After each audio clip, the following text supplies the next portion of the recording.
Everyone came to the funeral. Everyone cried. Everyone hugged me and said, "Call me anytime." Then they went home, and I sat in a house that still smelled like him, staring at 2 coffee cups I had already set out by habit. That was the moment loneliness introduced itself. Not at the hospital, not at the funeral, in my own kitchen, on a Wednesday morning, reaching for a second cup that nobody needed anymore. That morning, I argued with him about the thermostat. I need you to understand that first. It wasn't a sacred morning.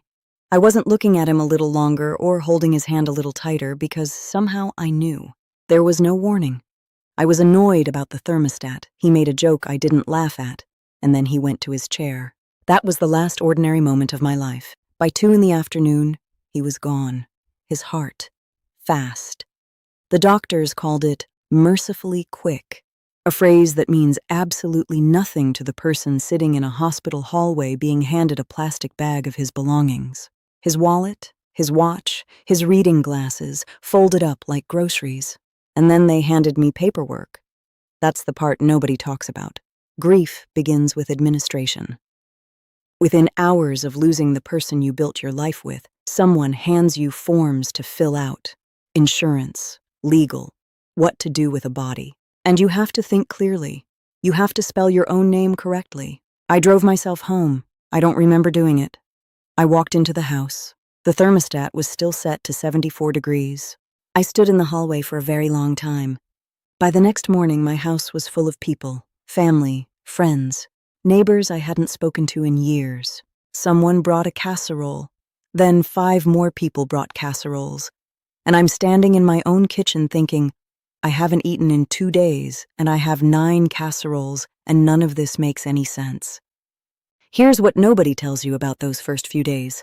You are the loneliest person in the room. Every single person in that house had someone to go home to. They were sad together. They were grieving with someone beside them. I was grieving the absence of the only person I wanted to grieve with. He was the person I would have called. He was the one who knew when I needed silence and when I needed to talk. And he was gone. And everyone surrounding me, in all their love, only made the space where he used to be more visible. The funeral was Thursday. Yellow flowers, because yellow was his color, not black, and I was determined that one thing about that day would actually be him.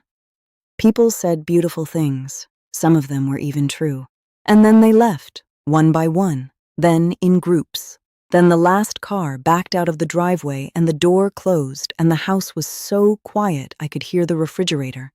I had heard that refrigerator for 23 years and never once actually heard it. I sat down on the couch, his side still flattened from years of him. And the silence didn't feel like peace. It felt like the rest of my life arriving. Grief is not a wave. Everyone calls it a wave. This organized thing that comes and pulls back and gives you a moment to breathe. That's too poetic. Grief is a floor that gives way without warning. You can be completely fine, doing something ordinary, reaching for a second coffee cup, and the floor disappears. Not dramatically. It doesn't look like sobbing. It looks like standing still in a quiet kitchen, understanding that you will be setting out 1 cup for the rest of your life. The ambushes came from everywhere. His laundry was still in the hamper. I washed it. Then I folded it and put it on his chair because I didn't know where else to put it. It stayed there for 6 weeks. I touched it some days, couldn't look at it others. The grocery store. I went back too soon. I was fine. Cereal aisle, totally fine. And then a song came on the speakers. Nothing significant. Just a song he used to hum off key while making breakfast on weekends. I left my cart and walked out. Sat in the parking lot for 40 minutes. His contact in my phone, I couldn't delete it. For months, his name just sat there. And I'd scroll past it and my heart would do this horrible, hopeful lurch before reality arrived half a second later. One night at 3 in the morning, I actually started typing a message to him. I got as far as, "Are you?" Then I stopped and saved the draft instead of deleting it. Because deleting it felt like a decision I wasn't ready to make. And that unfinished question, "Are you?" was maybe the most honest thing in my phone. I want to talk about something that took me a long time to understand. There isn't one kind of loneliness after loss. There are several, and because we don't name them, nobody thinks to ask about them. So let me name them. After he died, I had to make every decision alone, not just big ones, small ones. Should I repaint the living room? Should I take that trip? Should I get rid of his chair? These aren't big questions in the abstract, but for 23 years I had someone to turn to, not to tell me what to do, but to be a witness to my thinking. Someone to say, yeah, that sounds right, or are you sure? That voice was gone, and every decision, even tiny ones, became like flying without instruments. This one took me a while to admit because it felt too vulnerable, but weeks went by without anyone touching me. Not a hug, not a hand on an arm, nothing, and the human body is not built for that. About 6 weeks in, a friend rested her hand over mine while we were talking, not even intentionally, and I had to excuse myself to the bathroom because it made me cry harder than almost anything else had. The body grieves too, and it does it quietly. He was the only person who knew my whole story, not the dinner party version, the real one, the failures, the embarrassing years, the private jokes. When he died, that entire archive of me became inaccessible. A version of myself that only existed in his memory simply ceased to exist. I didn't just lose my husband, I lost the witness to my own life. We had plans, not grand ones, small ones. We were going to see the Pacific coast. We were going to repaint the kitchen yellow. We were going to, all of it canceled, not postponed, canceled, because those plans existed between us in the space only we occupied. And that space is gone. This is the deepest one. Who are you when the person who knew you best is gone? For 23 years, the architecture of my daily life was built around that relationship. When he died, I didn't just lose him. I lost the context in which I most clearly understood myself. I had to meet myself again, alone, without a guide. That is a lonelier thing than I have words for. Everyone who said the wrong thing said it with love. I know that. If you said one of these things to someone grieving, they knew that too. But it matters to say what didn't help. He's in a better place. The better place I wanted him in was our living room, annoying me about the thermostat. That's not a spiritual failing. That's love. Stay strong. This one did the most quiet damage, because what it actually communicates is, don't fall apart. Don't be too much for us. But grief is supposed to come apart. The falling apart is not weakness. It is the correct response to catastrophic loss. At least you had so many good years. Grief is not arithmetic. More years doesn't reduce the grief, it deepens it. More years means more of everything woven into daily life. More to lose. You need to move on. There is no moving on.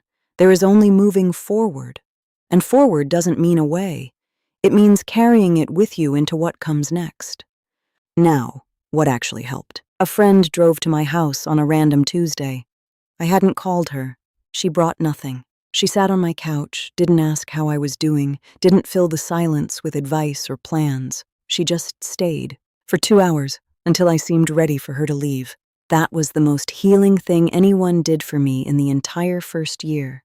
Not the casseroles, not the beautiful words at the funeral, a Tuesday evening and a person who didn't leave. About 8 months in, something shifted. I made myself breakfast, not cereal over the sink, an actual meal on an actual plate. I sat at the table, and after about 20 minutes I realized the quiet hadn't felt like a wound. It had just felt like a morning. And then immediately, the guilt, because nobody prepares you for the guilt of a good day. The feeling that healing is betrayal, that laughing means forgetting, that a good Tuesday means you didn't love him enough. I had to learn, slowly, that this is wrong. A good day is not forgetting. It's surviving into. It's the most stubborn, smallest form of continuing. And it's what the person you lost would have wanted most. It's the most stubborn, smallest form of continuing. And it's what the person you lost would have wanted most. I also had to meet myself again. For 23 years I was a we. And inside that we, small parts of me had gone quiet, not suppressed, just folded into a shared life. Alone, they surfaced. I discovered I liked mornings silent, that I had strong opinions about furniture I'd never voiced, that I could stay up until midnight reading without negotiating anything with anyone, small things. But they were mine. And then, 10 months in, I found a grocery list in his jacket pocket. His handwriting, milk, orange juice, that bread I like, that bread I like. He had gone to the store and written down my bread. My preference, held in his mind as something worth remembering, worth going to get. I held that list for a long time. It broke me open and healed me in the exact same moment, because I understood, standing in that closet, that I had been loved in the most ordinary, constant, that bread I like kind of way. And I had barely seen it while it was happening. The grief I felt was exactly proportional to that love, which means the grief was right. I used to think loneliness was a failure, a sign that life hadn't arranged itself correctly. I don't think that anymore. Loneliness is not the opposite of love. It's the evidence of it. It's the specific shape love leaves behind when the person is gone. It's not emptiness. It's the outline of a fullness that existed. And there is an enormous difference between a life that is empty and a life that holds the outline of something that was full. I also learned the difference between being alone and being lonely. I live alone now. I wake alone. I make 1 cup of coffee. But I'm not always lonely. Loneliness is the ache of disconnection from others, from meaning, from yourself. And connection is still possible. It just looks different now.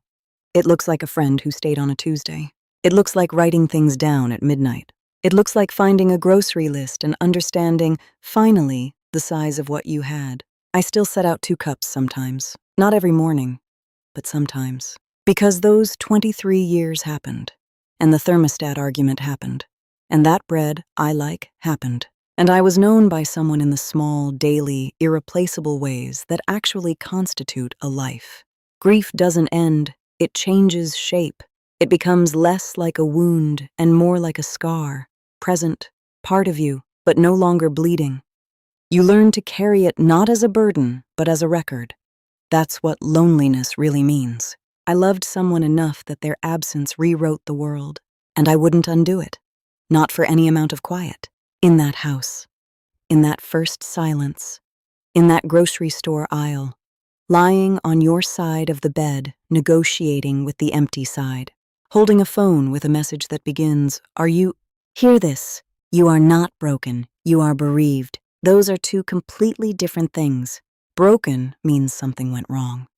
Bereaved means something went right. That you loved someone truly, and it mattered, and now you're carrying the weight of its absence. That weight is not a problem to solve. It is proof of something worth having. Somewhere in the hardest year of my life, I found a grocery list in his jacket pocket.